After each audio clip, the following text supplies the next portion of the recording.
everybody. Welcome back to Cooking 101. I'm Jen. This is my tiny kitchen. This is all there is to it. There is nothing more. So Cooking 101 is the show that I do every Sunday. It started off during the height of the quarantine because people were cooking a lot and they didn't really know what they were doing. A lot of people aren't used to cooking every single day. So that has kind of evolved. Now it's kind of like a half dietitian Q&A, half cooking demo, half are you bored and in a rut? Let me give you some new ideas. And half, well, that's a lot of halves. So it's like 1/8. I'm going to buy a bunch of shit and try it because it's interesting and I like it and I want to see what happens. And then you get to see me eat a lot of carbs, which is always fun, I guess. People seem to really like watching me eat grilled cheese. So we're going to do something again like that. Today we are talking gluten-free bread. Why are we talking gluten-free bread? So this is kind of a personal thing. I'm not gluten intolerant. I'll just start off that. But I did notice just cosmetically, I guess, when I ate bread, I bloated up a little. It's not a big deal. It happens whenever I eat anything wheat except for cookies. I can't explain that, but I just realized that I ate a bunch of cookies yesterday and did not expand. So who knows? Maybe cookies are my one exception here. But when I eat bread, when I eat pasta and pizza and all the things that I love, I bloat. It's 2 pounds extra weight. Not a big deal. But I take pride in my appearance, and somewhere in here I have abs, and I don't like bloating because that covers up my abs, which I am pretty sure are awesome because I'm pretty strong. So I tried to cut some wheat from my diet, and I immediately started missing bread, especially because my husband eats lots of bread, and I'm really jealous of that. So gluten-free bread is an option. I actually have a personal trainer who is gluten-free. Her name is Yo. She is awesome. And I like her name because I can be like, Yo, what kind of gluten-free bread do you like? And she'll tell me. So I've had bad experiences with gluten-free bread. But I've only tried Udi's, which is why Udi's is not welcome in this experiment today. We had a guest who was gluten-free. We stocked the fridge for her, and we put in gluten-free Udi's. And I was like, oh, I'll give this a shot. I don't want to waste food when she's gone. And I tried it, and I was like, this is the worst thing I've ever had. How could they do this? How could they call this bread? So I just assumed gluten-free bread was awful across the board. But I haven't really tried any besides Udi's, and Udi's apparently was the first, so it gets respect. Kind of like Tofutti was the first vegan cheese. It's not the best, but it was a pioneer. So I won't stomp on Udi's too much. But we have the technology for so much gluten-free bread variety now. Before we get started with the taste test, I want to give you a little spiel on eating gluten-free. So most people are not gluten intolerant. I'll just get that out of the way first. There is nothing inherently toxic about wheat. Wheat is fine. Some people react to wheat differently than others. That doesn't mean that wheat is bad for you. If I eat a bunch of cabbage, I also get super inflated in my abdomen. Does that mean cabbage is toxic? No. So if wheat is making you bloat, that doesn't mean it's toxic. It just means that your body is having a physical reaction to it. And for most people, your body will get over it. Not a big deal. There is a small subset of people who are completely intolerant of wheat. For them, they've got specific reactions to it. Mostly horrible cramping, diarrhea, extreme bloating, not just a little, not like I gained 2 pounds and it'll go away in 2 days. And that can last for up to 3 months because people who are extremely gluten intolerant, aka celiac patients, basically their intestines have an allergic reaction that causes the whole lining to strip off, and then they basically have to regrow their intestinal lining. Celiac is no joke. When you are really inflaming your intestines like that, it can cause deficiency because you can't absorb the right amount of vitamins and nutrients. It can cause malnutrition because instead of absorbing the food you're eating, it's just going right through you. It can cause severe weight loss and severe cramping and pain and discomfort. So That's classic celiac. There are some variations of gluten intolerance that can also cause similar but less severe problems. But people will walk around just being like, I have indigestion all the time, I don't know what's going on, or they think they have IBS and it ends up being a gluten issue. But that is a small subset of the population. I have to really emphasize that because a few years ago we had the gluten is evil fad. People love food fads. Gluten isn't really evil. It's a protein. That is what gluten is. It is protein in wheat. It's actually a good thing because protein keeps you full. Protein is good for your muscles, so we need protein. A lot of kids who are picky eaters who just want to eat noodles or just want to eat toast are getting all of the protein needs from that wheat. It actually provides everything they need. That's a shocking piece of information. So gluten is not evil. Wheat is not evil. Wheat is not toxic, but it can affect your body. For me, I cut wheat entirely out of a wholly cosmetic thing. I can go back to eating it tomorrow. I don't like the way my body feels when I'm bloated, so I'm trying to just cut down to get rid of some of the bloating. But I miss bread. But it's fun to figure out what is out there as an alternative, just in case you want to do a more long-term solution. For me, I have a cheat day once a week, so don't really need a long-term solution, but it's fun to play around with this stuff, see what's going on. And I'm also doing this so you guys can know. The other thing I want to go over is with gluten, or anything made with wheat, if you are buying an alternative, it is not automatically healthier. Unless you have celiac disease, and then it absolutely is healthier. But if you don't, if you're just like, I don't want to eat wheat because, like me, I get bloated and I don't want to anymore. If you're eating a gluten-free piece of bread, you're not eating any healthier. You're still eating a starch. This is still full of calories. I've said this before. Carbs and starches in particular are chock full of calories. And I'm going to go over the calories in each of these because they're not small. One of them is, but the rest aren't. Anything that's made with any kind of starch is going to be high in calories because it just packs a lot into a little. So don't start eating twice as much gluten-free bread and crackers as you were regular stuff thinking you're improving your life. You're just eating more calories now. In fact, one of the things that happened during the gluten-free craze is they found a lot of people were starting to gain weight because they were like, oh, I'll just eat this rice cracker, I'll just eat this gluten-free bread, and then they were overeating it, and then they were just eating too many calories. So this stuff is not healthier. It is still pretty much the same calorie content as regular wheat bread. Another thing, wheat isn't anything. Unless it says it's gluten-free, it contains wheat. I've noticed some confusion with several of my patients where they were like, well, I don't eat wheat bread, I just eat white bread. White bread contains flour. That's white flour. Whole wheat bread, which a lot of people call wheat bread, contains whole wheat, but it's all wheat. So unless it specifically says it is gluten-free on the package, that still contains wheat. So just clearing that up. Okay, let's get to the taste test. So my parameters for this was I tried really hard to get just like the plain version of whatever brand. That didn't go so well. I had to buy whatever was available in my stores. I went to West Side Market, I went to Garden of Eden, and I went to Whole Foods. So those are my local grocery stores. I did not go to Trader Joe's because I did not want to wait in line for 2 hours, which is a thing that's going on. So I tried to buy everything that was available in my area. I tried to get white when white was available, but sometimes it wasn't, so I got whole wheat. And then at one point, I found this thing called cheese bread, and I'm kind of a sucker, so I was like, cheese bread sounds great, and so I just bought that. This is kind of going to be the fun one at the end. It's dairy-free cheese bread, so I don't know what's going to happen, but I'm curious, so we're going to add that in. Everything else was either white bread or sprouted wheat, some whole grain. I tried to get within a family, but it didn't always work.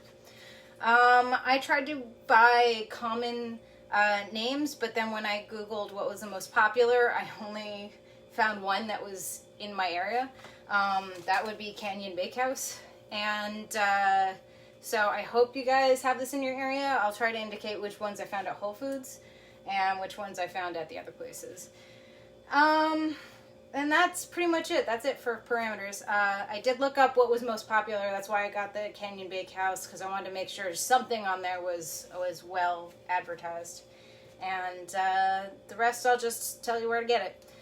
I have my water because I'm so afraid that I'm going to eat a bunch of dry toast and choke.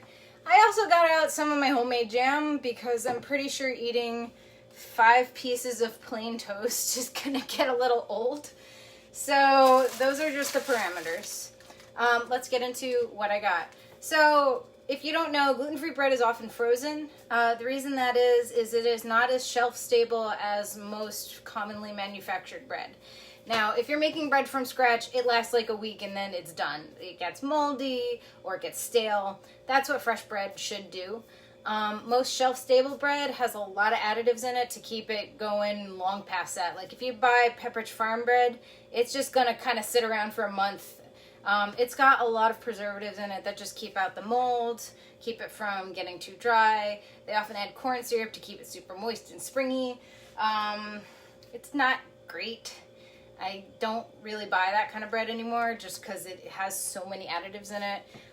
If you're looking for regular bread, look for stuff that's made with whatever type of flour, and then water, might be, yeast, and then salt. So the 4 ingredients, that's regular bread. Gluten-free bread does have a lot of additives, but it's still not very shelf stable because it's not made from the same stuff as that stuff. So it's usually frozen. That keeps it from getting stale. It keeps it from getting messed up or moldy or going bad. So you'll find these in your freezer aisle. When you have to use gluten-free bread, usually the easiest thing to do is to just toast it. So I'm going to be toasting everything. Otherwise, you're waiting around for it to thaw. It might be weird. There's one exception that I just discovered, and we're going to talk about that. But otherwise, toaster. Everything today will be toasted. Okay, getting into the brands. I totally have cue cards. If you see me looking off like this, it's just because I'm looking at my cue cards to remember all the info. So, first brand up for today, Sprouted for Life. I know this is backwards. I apologize. I'm not going to show you a list today, so that's the plus, but yeah, Sprouted for Life. That was the first one. This is by Foods for Life, or Food for Life, sorry. This is their sprouted grain bread. Sprouted grain bread is really popular right now. It has a higher protein content and a higher fiber content. So in a lot of ways, it's great because it's more filling. You want a carb that's filling. You don't want a carb that you're going to digest and then be super hungry in about 5 minutes. So it's small. A lot of gluten-free bread is small. Pretty tiny. Also, lots of cracks. I don't know why. Very strange. But it is a pretty good-sized loaf. Some of these are, they give you like no bread in the package, which is strange. Sprouted for Life. Look, I'm going to look at my cue card. Here we go. It's made from quinoa, millet, and chia seeds, which I thought was interesting. Chia seeds have omega-3 fatty acids. So does fish. So you can get your omega-3 fatty acids if you don't eat fish. It also contains potato, tapioca, arrowroot, and it has applesauce in it. I don't know what. Some of these had some really interesting ingredients. So this one has applesauce in it as, I guess, a sweetener. It's 110 calories per slice. I can't see my cue card. It has 120 milligrams of sodium, so that's kind of high for a slice of bread. It's not horrible, but just so you guys are aware, salt is sometimes used as a major additive because something doesn't have any flavor. So I'm a little suspect is it going to taste good or not. And it's got 2 grams of protein, 3 grams of fiber. And that's what my cue card says. So I'm going to put this, load it up. I think my toaster can handle 4 slices at a time, which will be exciting. Although one of these slices is like way bigger than the others. Okay, second one up. The Essential Baking Company, their gluten-free classic white. So this one is interesting because when I took it out, it's spongy even though it was frozen. It's like good to go. I could eat this right now. It's only been out for like 5 minutes. So that is really cool in itself. You can actually just make a regular sandwich with it. So Essential Baking Company, It's got rice flour, tapioca starch. Now, my personal trainer, who I said is gluten-free all the time, she recommended that I look for stuff with tapioca starch. She said that's the best texture. So I believe her. This feels like bread. I'm excited about it. I'm still going to toast it. Although, because it's good to go, I'm actually going to tear off a piece and eat it right now.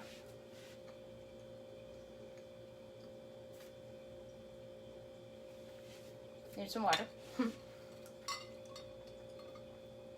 All right, folks, it tastes like bread. I'm pretty excited about this. So again, this one is Essential Baking Company. Now, one really interesting thing I found out is that most of these gluten-free breads these days are made with eggs or egg whites. And why is that?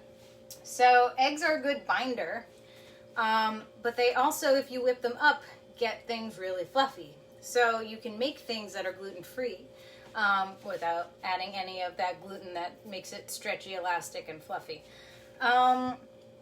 If you have ever had a macaron cookie, those are made with almond flour and egg whites. So this bread is obviously not that texture, but you can see you can bake things, they'll rise, they'll poof out a little bit, and you don't need wheat in there. So, yeah, all right, this is an early contender for winter. That tasted exactly like white bread, so I'm into it. It's 100 calories per slice. It is an egg white bread. It has 1 gram of protein, 1 gram of fiber, so not really filling. Pretty much as close to white bread as you can get, so early contender as a winner. We'll see how it toasts. It is stuck in my teeth right now. I apologize. I'm a little distracted. All right, the next one we got here is from Julian Bakery. By the way, Julian Bakery, Whole Foods. We're going to go to Susie's, Whole Foods. This weird cheese bread, which is by Base Culture, Whole Foods. The rest I got from Westside and Garden of Eden, which might have some more like commonly local brands. So this is Julian Bakery's Paleo Thin Almond Bread. This stuff is dense. Like, I feel like I can work out with it right now. It is by far the heaviest loaf in the batch. I'm a little afraid of what it's going to taste like. It is made almost entirely with almond flour. It's got coconut flour, egg whites. It is the lowest in calories. It's 60 calories per slice. It's got 7 grams of protein and 5 grams of fiber. So this will fill you up. This is a meal. It is low calorie because they didn't use starches to make it. It is high fiber, high protein. That'll keep you full. So you could just eat that and feel probably as little guilt as possible in all of these breads. Now, will it taste good? I have no idea. By the way, you can let these bread slices thaw out and eat them as bread without toasting them. Your mileage will vary on the texture. That's why I'm just going straight to toasting. Okay, we've got 3 slices loaded up. How much more can we fit? Let's see. All right, next contender. This is my bias showing. This is by Susie's Grain-Free. I like Susie's Grain-Free. Why? Last year I went to the Academy of Dietetic and Nutrition's giant conference called FENCI. FENCI is where all of the dietitians gather at once. And they have a lot of vendors there who are hawking their new awesome products. Susie's was there and I got to meet them. And they were selling well, they weren't selling. They were giving away donuts. And I have the donuts. I love the donuts. These are their grain-free donuts. They're the bomb. All you do is you heat them up. I use a microwave for like 20 seconds. And they're just like hot, chocolatey, spongy donut goodness. They are also made heavily with egg whites or eggs. So they're like eating sponge cake. And they're awesome. Now, they're not good for you. They have sugar. So please don't keep this as an endorsement for eat all the donuts you want. However, they are high protein sugary things, so they're probably better than most donuts. And they're grain-free. So if you have a gluten intolerance or celiac, have at it. They're awesome. So Susie's uses tapioca starch, uses almond coconut starch, and it uses a flaxseed meal. Now, a couple of these had flaxseed meal in them, and I have to go on a rant about flax seeds now. People love throwing around flaxseed as like, oh, it's so good for you and you'll get all these benefits. Flaxseed has omega-3 fatty acids. However, if you cook it, they're gone. They denature. That means they just unravel. They're no longer there for you. So if you have anything that has flaxseed in it, which Susie's does, you're just getting some fiber. You're not really getting anything else. So don't be fooled by people who really want to brag about their flaxseed content, because it's not going to do you any good. However, I'm rooting for Susie's because I love their donuts and my bias is going to be behind them. So I hope they turn out good. All right. Last for the regular breads, we got Canyon Bakehouse. Canyon Bakehouse uses brown rice, tapioca, and sorghum flour. Also uses eggs. Literally all of these are eggs. Most of these are dairy-free. Most of these are wheat-free. And they're soy-free. But they all contain eggs, so they're not vegan. Every single one of them. Could not get around that. So just be aware of that. If you're vegan, gluten-free bread, probably not going to be something that's accessible to you. So these are, the Canyon Bakehouse is made mostly with starches and egg. 2 grams of protein, 1 gram of fiber, 90 calories per slice. This is their white bread. So I'm going to stick that in my, is it going to fit? It fits! Okay. I have 5 here, so I'm going to just put this in for about 3 minutes, and I'm going to hit the frozen button on my toaster. Alright, we're going to let these toast up a little bit. Hopefully 3 minutes will do it. In the meantime, let's just go over the base culture cheese bread. This is dairy-free, so I don't know what's going to happen. It's got flax meal as well. It's got arrowroot flour, which is a big starch that people love to substitute instead of flour, especially in cooking when you have to thicken something. Arrowroot flour, really good choice if you're avoiding wheat. It's got eggs and it's got cashew butter. That's another weird additive. Oh, and one of these guys had pear juice. There are some weird additives. I hope it works out for them.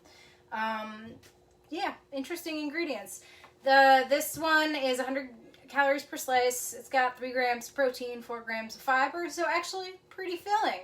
I think this is second place behind the Paleo Thin, which scares me. So this might be an actual decent snack. Whether it actually tastes like cheese, I don't know. Odd assortment of ingredients to make a fake cheese texture, including olive juice. So we are going to see what happens. I like olive juice, so waiting for the toaster. But yeah, so if you guys are just tuning in, I gave a big spiel at the beginning of this about how wheat is not the enemy, wheat is not evil. You're not immediately going to improve your health by cutting wheat out of your diet. If you notice some sort of change in your body, which you'll know if you eliminate wheat and then add it back in, you might want to consider taking wheat out of your diet. If that change is minimal, it's minimal with me, and you're only like going up 2 pounds or your belly feels kind of big and round, you might want to consider taking wheat out, but it's not really going to make the biggest difference. You might just want to eat clean, eat lots of vegetables and fruits, and minimize your grains and kind of shed off some of that belly weight. For me, I'm trying everything I can to like bring out my abs and make me feel the best me I can. So I cut out some wheat from my diet. Not entirely. I sneak it back in. I accept the consequences when I do. But mostly I don't really need to stop eating wheat, and most people don't need to stop eating wheat. It's a very minimal change. You're not going to suddenly be like, I lost 50 pounds because I stopped eating wheat. But it might suit you for your own reasons. So that's why we do these things. If you have an intolerance, that is a whole other bag of worms, and you should not eat things that really destroy your insides. So this will be for you guys. All right, let's see. Sprouted for Life is first. Ooh, I was worried about those crags. It did start to fall apart. All right, this feels like toast. I'm going to take a bite. Okay. Need a little water.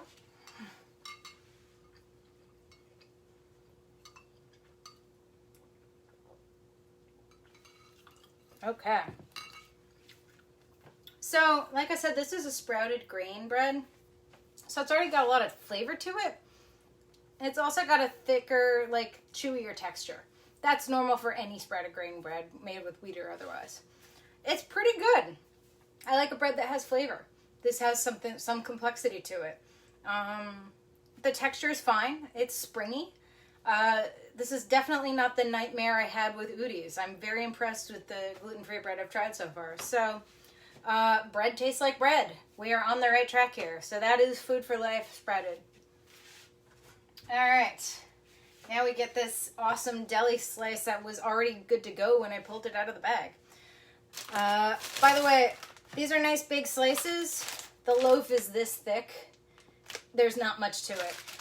You're going to find that gluten-free bread is a little more expensive and you don't get a lot of loaf for your buck. So the Food for Life ones, pretty decent size. These guys, not much. But is it worth it because it tastes like awesome white bread? Oh, yeah.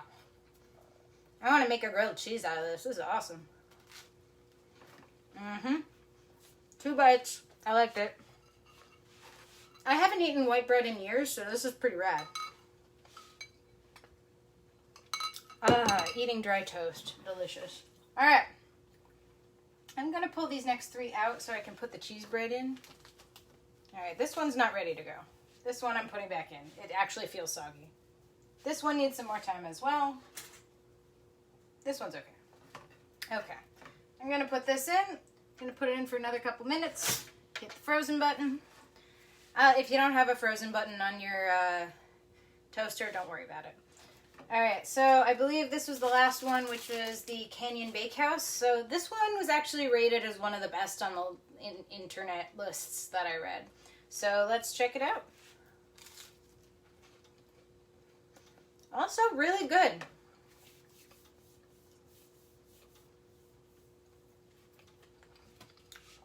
It's got a springy texture. It tastes like white bread. I believe it is white bread. Yeah, this is mountain white bread. Again, bread that tastes like bread. Really into this. So, the technology has come a long way for gluten-free bread. I have to commend it. So far, not a bad slice in the bunch. Canyon Bakehouse, I can see why it's really popular. Now, again, small. You'll be making very small sandwiches. And again, these sandwiches, the bread itself is around 100 calories. The only one that wasn't 100 calories was the paleo one, which I'm afraid of. But we'll try it and see what it tastes like. So don't go making double sandwiches here. So 2 slices of bread can be 200 to 300 calories depending on which brand you go with. You gotta be careful. Let me just check. The big white one. Essential Bake Company. Okay, so this is shockingly, despite the fact that it's a larger slice, 100 calories, where some of these smaller ones are 120. So you can get a normal size sandwich if you get Essential Baking Company's breads, which are deli slices, and they're pretty cool. Also, again, as an extra bonus, they're good to go right out of the package. Okay, so we got... Okay, this just feels weird. Can you hear this? It feels spongy. I don't know why. And I've put it through the toaster twice. That doesn't bode well. Ooh. Alright, the Susie's sounds like toast. Alright. Is the cheese bread ready? It's pretty ready. Alright, so we got the paleo one. I'm dreading this. I don't know if it's going to work out. It sounds and feels very moist, which is not a good sign.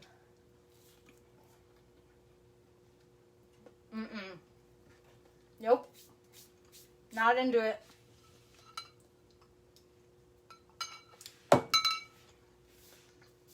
I will abstain from spitting it out, but I'm gonna run it through the toaster again, because I have faith that something can be salvaged here. It is wet. It is an unpleasant texture. It does not taste like toast. Now, Susie's is pretty well run through the toaster. It even got a little burnt here, so I'm hoping it works out well. Come on, I'm rooting for you, Susie's.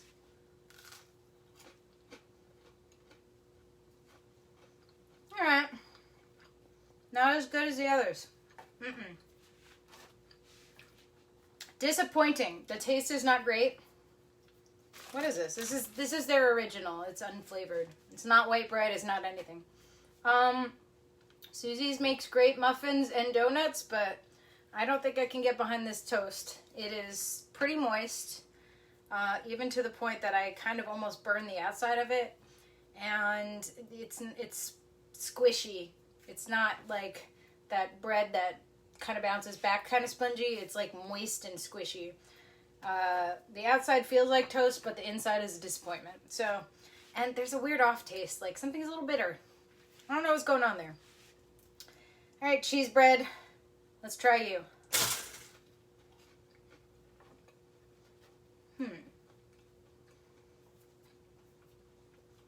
All right. Base culture cheese bread. Not really getting cheese, but texture is good. Flavor is not bad. It's just not cheese. If this says cheese bread, I want some cheese bread.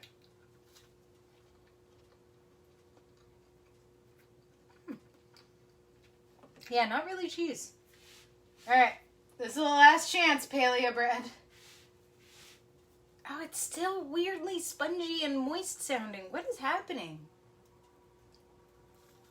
Oh, It's all gone downhill. No. Not worth it, guys. It's not worth it to have low-calorie, high-protein bread. No. Not a fan. I'm sorry for talking with my mouth full, actually. Oh, that is the worst. All right, paleo, I give you 3 tries. That's more than anyone else. All right, the ones I recommend. Food for Life. Great brand. Sprouted, if you want some extra protein, extra fiber, it's a good way to go. That's what sprouted breads have. But they have other types as well. Essential Baking Company. This wins for closest to bread and was good to go, shockingly, right out of the freezer. I don't know how they did it, but I'm impressed. Not that one, not that one. Canyon Bakehouse. Also good texture. Tiny bread, but good texture. And then random runner-up, Base Culture cheese bread. Doesn't taste like cheese, but tastes good. Good texture. It works out. So that's all the breads I got, guys. If I missed one that you really like, please leave a note in the comments. Tell the world what you love. I would like to know. These are the ones I found, but they're obviously not all of the gluten-free breads. There's a lot out there. I encourage you guys to do similar experiments on your own. See what works for you. What kind of texture and flavor are you looking for? But those are my recommendations here. I would say for health purposes, the Sprouted for Life is going to probably be your best bang for buck. For just really enjoying a piece of white deli bread with big sandwich, your Essential Baking Company is going to be the one to go with. So, but health-wise, not a lot of protein, not a lot of fiber. Closest to bread that white bread you're going to get. But that's it. I didn't even use my jam, just a lot of water. If you guys have any questions, please leave them in the comments. If you have any suggestions for further shows, please leave them in the comments. If you guys want to donate anything to the show, I have to purchase all this stuff. Please send a donation to my Venmo. It's at JSRockRD.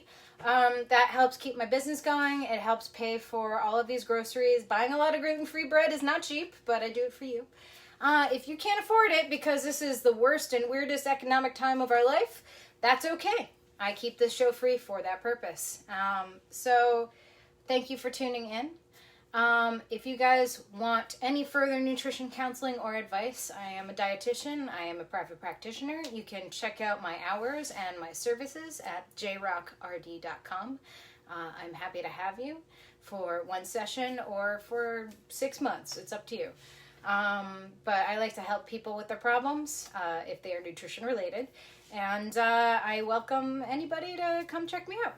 All right, thank you for tuning in. I'm going to have to figure out what I do for next week, but I will see you next Sunday.